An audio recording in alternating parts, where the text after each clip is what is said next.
Here's how it works. Typically, if there's anything falling from the sky, two batches of liquid are sprayed on the plane. They're called Type 1 and Type 4. Type 1 is a mix of glycol and water. The glycol is similar to the antifreeze used in your car radiator. The publication Chemical and Engineering News reports it has a freezing point of about 9 degrees, and it keeps water from freezing until about 58 degrees below zero. The crews try to work fast. Usually when the process we have to de-ice, it's usually like one of those, man, here we go, another, 30-minute or another hour delay. We try to do it quick, but we also do it. We make sure we do everything, we do it right, and we get the job done. The first spray is put on hot, typically about 150 to 180 degrees. It can melt and knock off the ice without freezing onto the plane itself.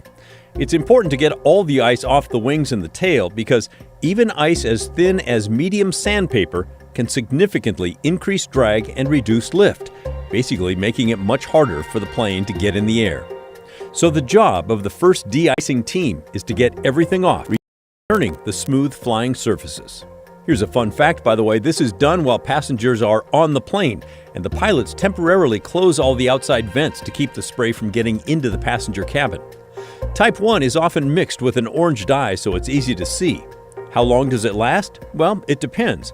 The industry term is holdover time. How long can the plane wait until it has to be sprayed down again? When it's really cold but dry, the holdover for Type 1 is 5 to 15 minutes, according to Chemical and Engineering News.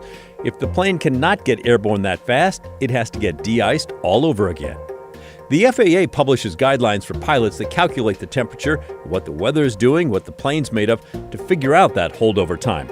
Look to the right here for the condition of freezing rain. That's not much time. If timing is going to be a problem, crews will often spray a second liquid, an anti-ice mix, onto the plane. That's what's called Type 4. That is a much thicker glycol mixture. It stays on the surfaces and keeps ice from forming. It does not last forever, though. In freezing rain, experts say even the Type 4 holdover time is roughly 15 minutes max. So, in freezing rain, there's a real narrow window to get those planes de-iced and up in the air. And because the de-icing does take time and there are not unlimited amounts of trucks that can be doing it, you can see how delays and cancellation can quickly pile up.